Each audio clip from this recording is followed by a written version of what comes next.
Hoy ampliaremos la funcionalidad del Artillery instalando una pantalla LCD complementaria si queréis de quitar y poner y usar solo cuando sea necesaria. En los orígenes de la impresión 3D, las pantallas LCD eran lo más habitual. Tienen la enorme ventaja de que Marlin incorpora de serie toda su funcionalidad a través de una pantalla LCD. Es decir, basta con tener Marlin como firmware único y no es necesario un firmware adicional para la pantalla LCD como pasa con las TFT. Gradualmente los fabricantes han introducido las pantallas TFT con su propia rama de firmware, imponiendo su visión sobre la navegación y opciones Marlin disponibles en sus menús.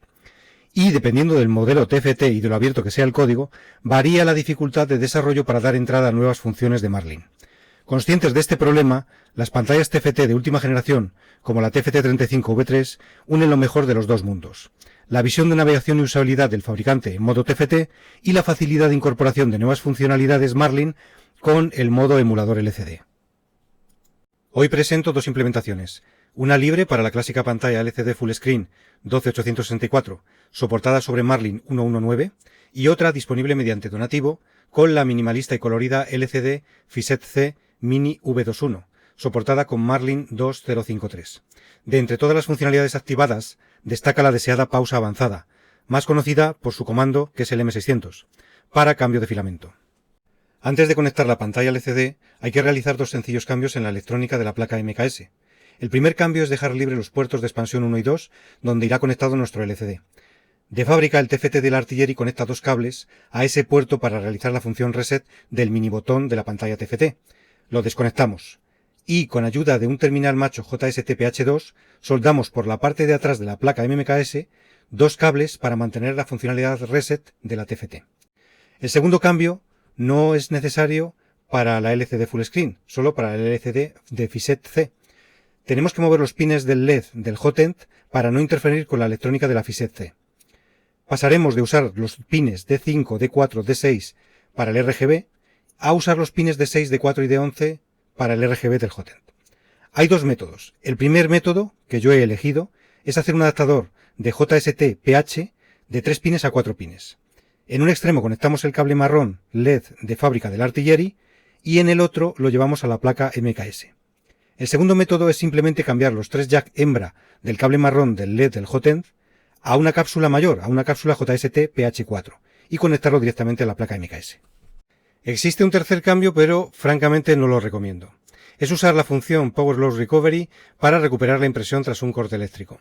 Se trata de que el pin 44 haga que Marlin detecte lo más pronto posible el corte de corriente eléctrica y guarde el punto exacto de impresión en la tarjeta SD en un archivo de extensión PLR y separe la boquilla de la pieza. Para que todo esto funcione bien, tras el corte de corriente la fuente de alimentación debe suministrar suficiente energía a los motores y a la electrónica para guardar con éxito el archivo. La única forma que logré hacerlo funcionar fue llevando al extremo la fuente de alimentación, aumentando con 2 condensadores electrolíticos la reserva de emergencia del Artillery y anticipando la señal de corte de suministro eléctrico con un relé de 220 voltios y separando la boquilla menos de 1 milímetro de la pieza. Es un proceso poco fiable. Solo funcionó 1 de cada 3 veces y requiere cambiar la fuente de alimentación por una mucho más potente y optimizar el consumo de energía tras el fallo de corriente. Está disponible en el LCD, pero no lo recomiendo. De cara a la actualización del firmware Marlin, únicamente tenéis que incluir la librería U8Glib como veis en pantalla, declararla en la cabecera del código configuration.h, compilar y subir el código. Si optáis por el LCD Full Graphics, no hay cambio respecto a la funcionalidad de fábrica del Artillery. Podréis modificar los colores del RGB del hotend por medio del comando M42 de G-Code, cambiando uno a uno los colores de los pines RGB. Por ejemplo, M42P5S255 pone el pin 5 correspondiente al LED rojo a su máximo valor de intensidad. En configurationadvanced.h de Marlin podréis modificar los menús de usuario con las tonalidades RGB que queráis, usando cualquier color picker online para obtener los códigos RGB.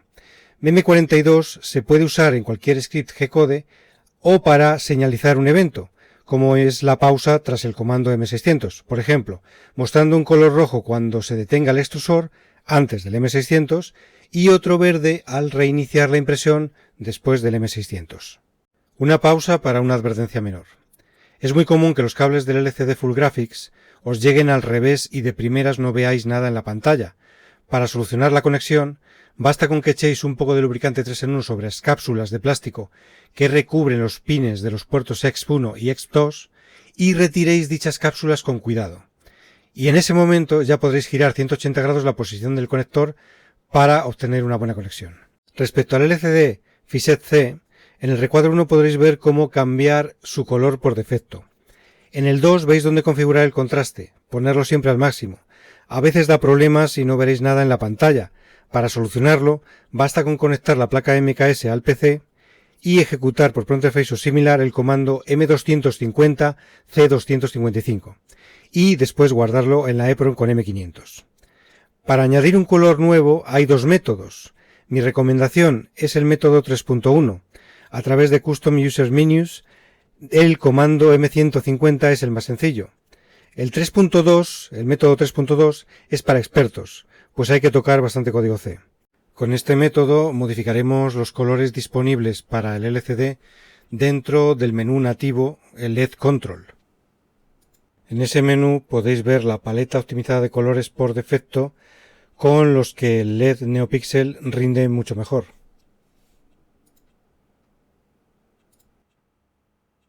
El M150 también lo podéis usar para señalizar eventos en script G-Code, tal como hemos visto. Respecto al funcionamiento de la Fiset C, veremos que los colores que antes nos mostraba el LED RGB del Hotend, indicándonos el aumento de la temperatura, ahora se muestran en el LCD y su botón. Indicar que no es recomendable manipular LCD y TFT durante una impresión. Me explico. Si empezáis la impresión en el TFT y salta un comando M600, podéis interactuar con el LCD sin problemas para cambiar el filamento, pero nada más podéis hacer en el LCD, pues podéis provocar errores de impresión. Pasa lo mismo al revés. Si empezáis la impresión en el LCD, no debéis manipular el TFT. En las dos versiones de Marlin disponibles, M600 tiene un buen número de parámetros para controlar la retracción y el purgado del filamento. Os marco los que he modificado y me ha dado buen resultado. Indicar que si iniciáis la impresión con la SD card del LCD, podéis ejecutar el comando del menú para cambiar el filamento en cualquier momento. Por cierto, la señal de alarma no he logrado que funcione. No quería retrasar más este vídeo, pero lo seguiré intentando y subiré una actualización. Respecto a la función de pausa avanzada o de cambio de filamento o de M600 en el LCD, en la pantalla veis una de las pruebas realizadas de una impresión iniciada en la SD card del TFT, con un G-Code que tiene insertados dos comandos M600. Si dejamos la impresión correr y volvemos al rato, encontraremos que la impresora ha bajado las temperaturas para ahorrar energía, y al restablecer la impresión por el LCD, lo primero que hará el comando es calentar la boquilla, luego el LCD nos pedirá que cambiemos el filamento y seguidamente nos ofrecerá purgar el filamento. Con dos purgas es suficiente. Esto asegura un buen funcionamiento de extrusión. El tramo amarillo de la pieza que veis es filamento TPU flexible y la adhesión ha sido perfecta. Otra pausa respecto al M600. Indicaros también que he estado en contacto con el usuario Thingiverse G2 Barbour a través de su canal de YouTube y testeando una versión de su firmware para el TFT que trae de serie la Artillery y que lleva meses preparando y que incluye muchas mejoras respecto al que viene de fábrica en Artillery, como puede ser la inclusión del M600. Aún está en beta y tiene que pulirse, pero es un desarrollo prometedor y un gran aporte a la comunidad Artillery. Os invito a que la probéis, la reportéis errores y así ayudar a su estabilización. Respecto a la funcionalidad del LED que trae por defecto la Artillery junto a la boquilla, también en la Fiset C podemos cambiar el color de este LED desde el menú Custom Commands y también, si lo deseamos, usando el comando M42 G-Code. Y esto ha sido todo por hoy. De momento mi instalación de la Fiset C es provisional. He impreso un modelo de caja de Thingiverse y lo he pegado con cinta de doble cara espumada. Pero por mi parte voy a buscar la forma de hacer que esta pantalla sea de quitar y poner según necesidades, seguramente sacando los contactos ESP1 y ESP2 por la parte de abajo. Esto me permitirá probar más funciones de Marlin sin estar limitado por el TFT, pero sin renunciar a él. Creo que esta es otra interesante y económica opción para nuestra Artillery. Disfrutadla.